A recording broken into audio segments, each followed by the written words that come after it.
Sou um cirurgião e dou aulas há algum tempo.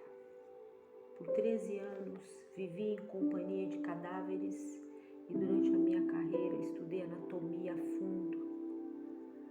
Posso, portanto, escrever sem presunção a respeito de morte como aquela, a morte de Jesus.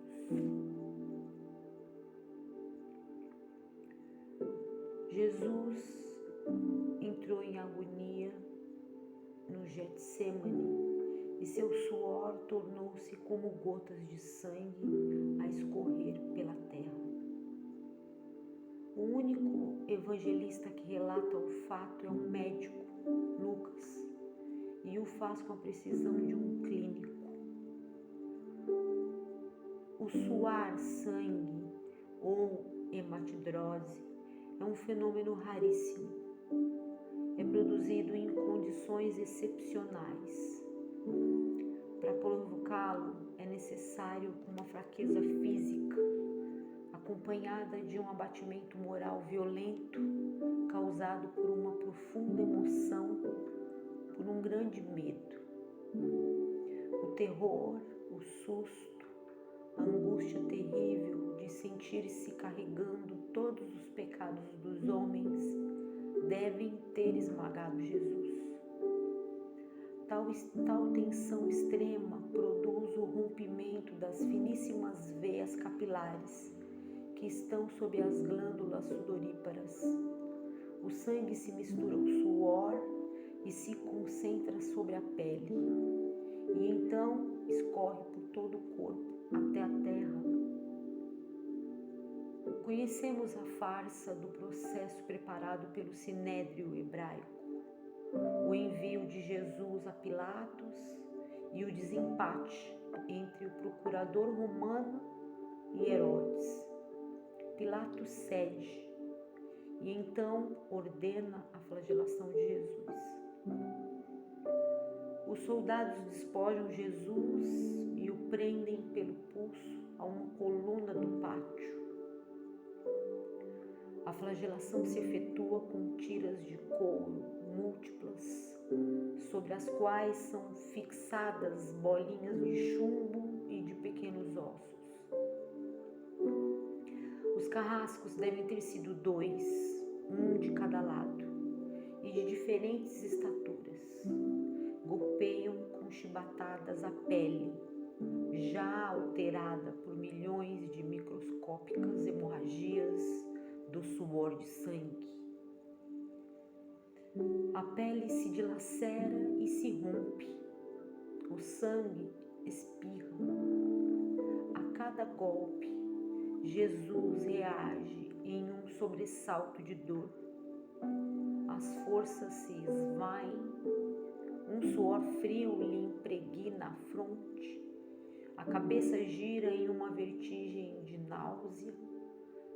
Calafrios lhe correm ao longo das costas. Se não estivesse preso no alto pelos pulsos, cairia em uma poça de sangue. Depois vem o escárnio da coroação, com longos espinhos mais duros que os de acácia. Os algozes entrelaçam uma espécie de capacete e o aplicam sobre a cabeça.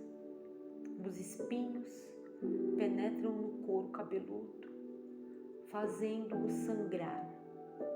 Os cirurgiões sabem o quanto sangra o couro cabeludo. Pilatos, depois de ter mostrado aquele homem dilacerado à multidão feroz, o entrega para ser crucificado. Colocam sobre os ombros de Jesus o grande braço horizontal da cruz. Pesa uns 50 quilos. A estaca vertical já está plantada sobre o Calvário. Jesus caminha com os pés descalços pelas ruas de terreno irregular, cheias de pedregulhos. Os soldados o puxam com as cordas. O percurso é de cerca de 600 metros. Jesus, fadigado, arrasta um pé após o outro, frequentemente cai sobre os joelhos. E os ombros de Jesus estão cobertos de chagas. Quando ele cai por terra, a viga lhe escapa, escorrega e lhe esfola o dorso. Sobre o Calvário tem início a crucificação. Os carrascos despojam o condenado, mas a sua túnica está colada nas chagas e tirá-la produz dor atroz. Quem já tirou uma atadura de gaze de uma grande ferida percebe do que se trata. Cada fio de tecido adere à carne viva. Ao arrancarem a túnica, se laceram as terminações nervosas postas em descoberto pelas chagas. Os carrascos dão um puxão violento. Há um risco de toda aquela dor provocar uma síncope, mas ainda não é o fim. O sangue começa a escorrer. Jesus é deitado de costas. As suas chagas se incrustam de pedras e pedregulhos. Depositam-no sobre o braço horizontal da cruz. Os algozes tomam as medidas. Com uma broca é feito um furo na madeira para facilitar a penetração dos pregos. Os carrascos pegam um prego, um longo prego, pontudo e quadrado, apoiam-no sobre o pulso de Jesus, com um golpe certeiro de martelo, plantam e o rebatem sobre a madeira. Jesus deve ter contraído o rosto assustadoramente. O nervo mediano foi lesado. Pode-se imaginar aquilo que Jesus deve ter provado. Uma dor lancinante, agudíssima, que se difundiu pelos dedos e espalhou-se pelos ombros, atingindo o cérebro.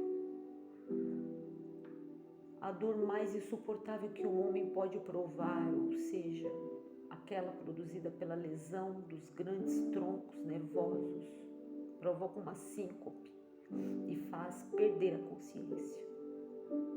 Em Jesus, não. O nervo é destruído só em parte. A lesão do tronco nervoso permanece em contato com o prego. Quando o corpo for suspenso na cruz, o nervo se esticará fortemente como uma corda de violino esticada sobre a cravelha. A cada solavanco, a cada movimento, vibrará despertando dores dilacerantes. Um suplício que durará 3 horas. O carrasco e seu ajudante empunham a extremidade da trava. Elevam Jesus, colocando-o primeiro sentado e depois em pé, consequentemente fazendo-o tombar para trás, o encostam na estaca vertical. Depois, rapidamente encaixam o braço horizontal da cruz sobre a estaca vertical. Os ombros da vítima esfregam dolorosamente sobre a madeira áspera. As pontas cortantes da grande coroa de espinhos penetram o crânio. A cabeça de Jesus inclina-se para frente, uma vez que o diâmetro da coroa o impede de apoiar-se na madeira. Cada vez que um mártir levanta a cabeça, recomeçam as pontadas agudas de dor. Pregam-lhe os pés. Ao meio-dia, Jesus tem sede. Não bebe desde a tarde anterior. Seu corpo é uma máscara de sangue. A boca está semiaberta e o lábio inferior começa a pender. A garganta, seca, lhe queima, mas ele não pode engolir. Tem sede. Um soldado lhe ele estende sobre a ponta de uma vara uma esponja embebida em bebida ácida, em uso entre os militares. Ele não bebe. Tudo aquilo é uma tortura atroz. Um estranho fenômeno se produz no corpo de Jesus. Os músculos dos braços se enrijecem em uma contração que vai se acentuando.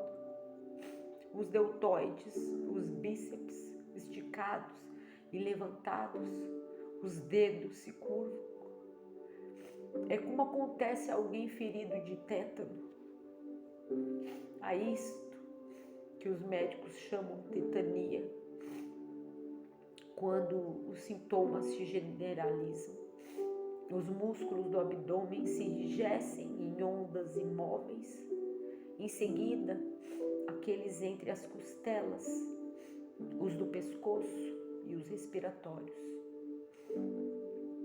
A respiração se faz pouco a pouco mais curta. O ar entra com um sibilo, mas não consegue mais sair. Jesus respira com o ápice dos pulmões. Tem sede de ar, como um asmático em plena crise. Seu rosto pálido pouco a pouco se torna vermelho. Depois se transforma numa violeta púrpura e, enfim, em cianítico. Jesus é envolvido pela asfixia.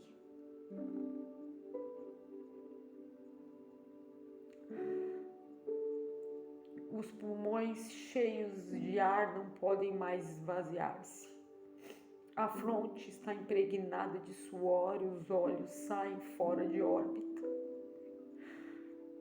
Mas o que acontece? Lentamente, com um esforço sobre-humano, Jesus toma um ponto de apoio sobre o prego dos pés. Esforça-se a pequenos golpes, se eleva, aliviando a tração dos braços. Os músculos do tórax se distendem, a respiração torna-se mais ampla e profunda, os pulmões se esvaziam e o rosto recupera a palidez inicial. Por que este esforço? Porque Jesus quer falar: Pai, perdoa-lhes porque não sabem o que fazem. Logo em seguida, o corpo começa a afrouxar-se de novo e a asfixia recomeça. Foram transmitidas 7 frases pronunciadas por ele na cruz.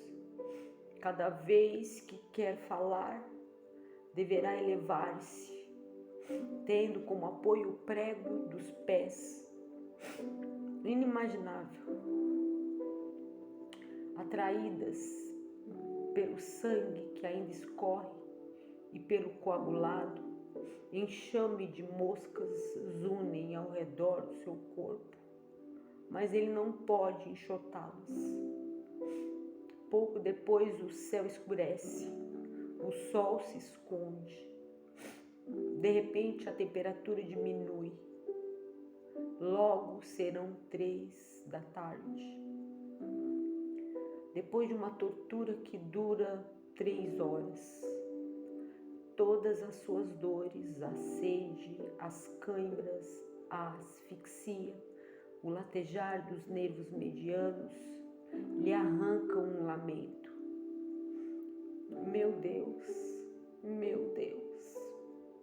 por que me abandonastes? Jesus grita: tudo está consumado. Em seguida, num grande brado, diz: Pai, nas tuas mãos entrego o meu espírito, e morre em meu lugar e no seu. Feliz Dia dos Namorados para vocês.